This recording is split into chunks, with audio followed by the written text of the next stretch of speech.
So Nana Kwame Bediakun Freedom Jacob Caesar is already in the news. Like, he's been in the news all this while, bro. The new force is really coming into the game with full force. Like, they are coming into the game with some pressure, bro. They are coming into the game with some pressure, and you people need to stand well.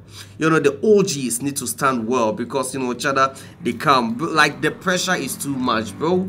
The pressure from Cheddar is too much. Yeah, so in the course of, you know, campaigning and interviews and everything, bro, Cheddar was being interviewed by Umar Sender of City TV, and he asked a question that Cheddar felt like it was too much, bro. Like, that same question is too much. How I made my money at the age of 21, and even Umar Sender made a mistake, you know, with his research, yeah, and went like 19, yeah, and Freedom had to, you know, correct him along the line. Yeah, so Freedom Jacob Caesar expressed his displeasure, his discomfort when it comes to that question, because he was even tired. And even me sitting at the back of the screen, I'm even tired with that same question: how you made your money, how you made your wealth each and every day. That same question, instead of us to be focusing on, you know, his ideology, things he's coming, you know, things he's bringing on board, you know, the positive things he's bringing on board and all those kind of stuff. We are rather asking, you know, questions like how you make your money, which, you know, these are the same questions we have failed to ask all our leaders, you know, our past leaders and our current leaders, you know, the leaders leading our current generation. We've refused to ask them. You know, we normally see, you know, these politicians when they are coming up, yeah? Most of these politicians, like, we normally see them when they are coming up, you know, the rude guys, you know, the grassroots people and everything. You know, we normally see them when they are coming up. We normally see them when they are coming up, and we normally see them when they reach there. Look at the lifestyle. But Freedom Jacob Caesar has managed, you know, to tell you that I made my money at the age 21. You know, my first $1 million. I made my first $1 million at the age 21 through, you know, selling scraps and all those kind of stuff. And you people are still trying to, you know, put pressure on him to no, that's not. If you think he made his money through illegal means, why don't you, you know, prosecute him? Why don't you sue your man? Like, you people are the ones in power, right? You know, the current administration is the ones in power. So you people should just, you know, go grab Freedom Jacob Caesar and ask him, like, bro, you know, all this while, and even when Freedom Jacob Caesar, you know, when Freedom Jacob Caesar, you know, decided to, you know, stand for presidency, and these whole things made me realize that this country, like, we are not really safe. We are like the governors, like people, like the country is not being governed well. Because all this while, you never asked Freedom Jacob Caesar how he made his money. Like, all these years, Freedom Jacob Caesar, you know, Nana Kwame Bediakun has been in this country with us. Like, he's been in this country with us, you know, always building all these estates, you know, the skyscrapers and everything. He is building, you know, like, projects. You people never asked him this question. Why now, bro? Why now? Why now? You, like, whenever a youth, you know, is trying to, you know, rise and, you know, do something for the country, you people will always make sure that you bring, like, you denigrate the image of these people. £1 million from scraps. That's something that people dragged you on social media for a long time. I mean, scrap, was it gold scraps? I wouldn't really want to answer these questions because, you know what? I think all the people who are interviewing me are just going around the same thing. I want us to make more sense in our interview. When someone is standing for president, there is economy. There are things that we can talk about. Yeah, you spoke about economy with Bernard. I'm coming. Everybody seems to want to talk about my life and try to get a headline. Look, I think they've tried. A lot of people have tried to make their headlines, the media twisting and all of that. But one thing that Ghanaians and even the media platforms and young people who are sitting in front of me is that if we're talking about degrees here and it's about achievements and what people should do in life, I have acquired a lot of that. Great. And if you're talking about knowledge and wisdom, I am blessed with a lot of that and grace. So there's so many times, like, I can really put people where they deserve to be. when they're trying to, go around and everything. Yes, I gave you a shot with Tiger, I gave you a shot this, that, but you're going back and forth. Let's go straight into the discussion. Okay. I am here to have an interview with you. Yeah. My interview with you is for us to talk about the future of this country, not the past of Nana Kwame Bediako. It does not educate people who are listening to us. And I think that, let me use this opportunity, Umaru, to tell you something. Maybe they can learn from this moment that you and I are together having this interview, that Ghanaians are not having positive interviews, that they can tap into like the best part of our people. When you meet people, let the people see what is in their head, what is in their body, what their soul is bringing and yielding out. And people could learn from that. The teasings, the jokes, the this, the that, a joker, this, that, see this and that, it's all irrelevant. Ghana is going through a lot at the moment. We have close to 80% jobless people. Yeah. Okay? 15% that are working are more or less slaves for multinational platforms. We need to build our own platforms, our own industrial platforms, create our own entrepreneurs. We're here sitting down, busy, talking about politics when politicians themselves have become the private sector, and then using the private sector people to become contractors, so they just give them contract. You ask me a question and name one person in Ghana that can become a multi-millionaire or a billionaire without the government. Okay, Nana, the reason that I have to ask you the question I ask you, and why journalists ask you, is that you can't build nothing, or you can't build something on nothing. We need to know what your foundation is, what your background is. It is there. Look, it is there, Omaro. You landed. No, you landed. So can I also make my point? If we do not know what you are made of, there's no point voting for you. We need to know that this is your track record. This is what you have done. You have said A, B, C, D. We have to hold you to your words. If you said that you are dredging the sea and sending it to Kumasi, as a journalist, I'm duty bound to ask you. And I'm asking you on behalf of the people who you want to vote for you. If you said to me that you made £1 million out of scraps in the United Kingdom at age 19, that will raise eyebrows, and I ought to ask you how you made it. It doesn't raise eyebrows. No, the reason I'll ask you... It doesn't raise eyebrows when the musician makes 2 million. Let me land with... The musician goes on stage and sings, and we see what he does. You were not a musician. You said you were doing scraps.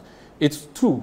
We want to know so that someone who wants to learn from you would be inspired to know the path, show us the way. Second, we need to question your source of wealth. It's very important that we know that before you become our president, if you ever became our president. Well, let me just answer your question for you right now. Umaru, first of all, if anybody wants to find out how I acquired my wealth before even 21, it's on the internet. There's so much research they can do. That's the internet. You are here with me. Speak to me. Please. If somebody wants to find out my income today, it is all there. You know, I have built hotels. I've done all of that. It's all there. It's bringing me income. It's yielding. I'm creating employment. But the thing that I'm saying is that journalists should stop wasting my time asking me the same questions over and over again. None of you even have the guts and the ask any sitting president or ex-president these questions like, where did you get the money from to do your campaign? And you are a president, so you're not supposed to have wealth. None of you. But when you have your age group or someone younger than you, and then you guys are trying to make a mimic or take a joke out of this, how many times have I answered this question? How many times? How many times have you even heard, like as if you didn't know that I've said it already? How many times, Umaru? So that's my point. My point is, you guys, as journalists, need to sit down and say, look, I'm going to meet Cheddar. This guy, well, if he's not intelligent, maybe he's smart. If he's not smart, maybe he's an achiever or doer. He's not just a talker. Let me get some good questions so I can ask this man, then we can find out more about him. But you're asking me questions that almost 100 journalists have asked me. So I asked myself... The reason is that you haven't answered. Because I have. Convincingly. Well, I have. I don't know so what... it is important that we ask you until we get the answers. And we're asking you on behalf of the people you want to vote for you. I don't know how, again, you guys want me to show you how exactly money is made. That is the laziness of some of the people in this country. They're asking me for a template. That how exactly... You know, how do you think I build a building? How do you think? Wait, how do you think? That is investment and development. But you're still asking me source of funds. How would I use 4 years to do a development, bring architects, engineers, pay them, systematically, monthly, yearly, see everything coming up in steps. When I finish, you still ask me, how did you make your money? No. How are you making money out of No, this? we're not asking you. What is the sense in this? We're not asking you about how you put up a building, which goes, we know the systems to put up a building. But when we ask you at age 19, as a university dropout, how you made £1 million, that is a question that we should ask you, and that's a question you should answer, because you are not the only 19-year-old in this country, so how come you're the only one? And that is why it's a story, and that's why we're asking you. Again, you're the only one who at age 19 got £1 million and wanted to be president. First of all, if you didn't want to be president, nobody would have bothered you. First of all, get your facts right. It says that at the age of 21, not 19. Fine, 2 year difference. And wait, 2 years difference, it's not the 2 years difference. It's you as a journalist trying to be factful and you don't even have your facts. So I want you to move on to maybe some better question. Ghanaians can choose to say whatever they want to say. Let me ask you a better question. How much do you pay in taxes annually? Is that a better question? Well, you know what? If this meeting or this interview is about interrogation, about figures and all of that, please, then what is the point of you calling me? Because we definitely had a discussion. You asked me that what are the things that we need to talk about. I talked about my fund, Save Ghana Fund.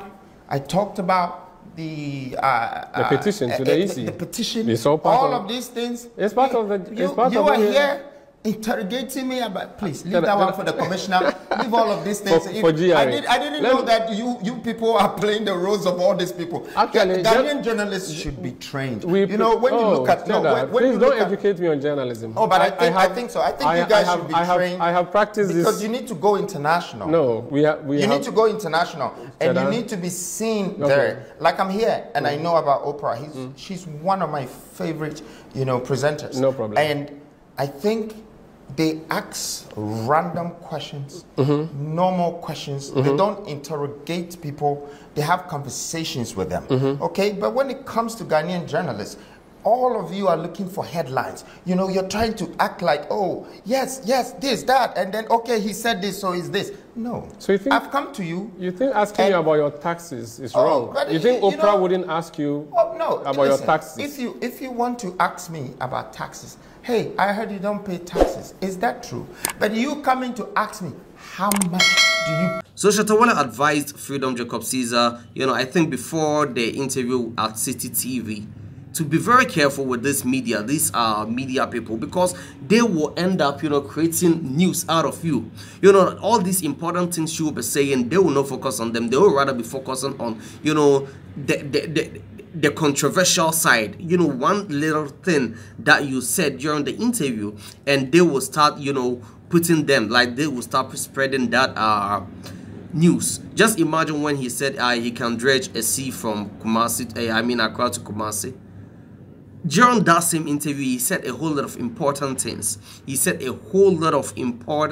things. But people are not focusing on that side. They've rather channeled them, like their minds to, where they think it was impossible, which is actually possible, though. It's actually possible, which is actually possible. But, they've all Ghanaians, most of the Ghanaians have tilted their minds to that aspect. Meanwhile, we have a whole, he said a whole lot of positive things. People are not focusing on that, please. Let's go listen to Shatta Wale. And come back. What I am seeing that Cheddar is doing that is not really motivating me. Cheddar is allowing the media to play with him. And I'll boldly tell him if he can stop that, and start building a proper PR team. PR team in terms of his communication team should know what they communicate out there. Cheddar is just going to radio stations and he's not giving them his stand that, hey, Mebaha, this is the headline I want you guys to put out. He doesn't have the experience I have with the media. That is his problem. But if he knows how the media manipulates, he wouldn't go on radio and they ever say, oh, Cheddar said the pull back.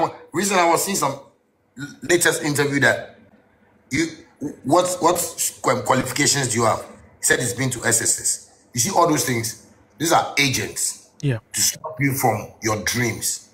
But see, if Cheddar would want to build this, I've been telling people, he should have started this 15 years ago. Shatta Wale started fighting the system 20 years ago. And I will not stop. I will not stand down for anybody. If I had fans. Jimmy Ross. Lot of games with a play on the street with a do things you can't imagine. But boys never play with a high grade. But boys never give up on street. Depression, calorie, as we keep grinding, chasing the mullah. You don't see how when I take danger. Never judge my hustle with the bad mind. Let me say I was more street boy, I be good boy turn bad. Never turn your back on me if you see me in danger. This be their reality, but nobody say I get a choice. Living there, get to kind of life, we nobody say we have a choice. Oh Lord, put the enemies to shame, make you over them. Make you never ever judge me, brother man. Make you never ever judge me, brother man. You know be God, you know be God, you know be God. You know be God, you know be God, you know be God.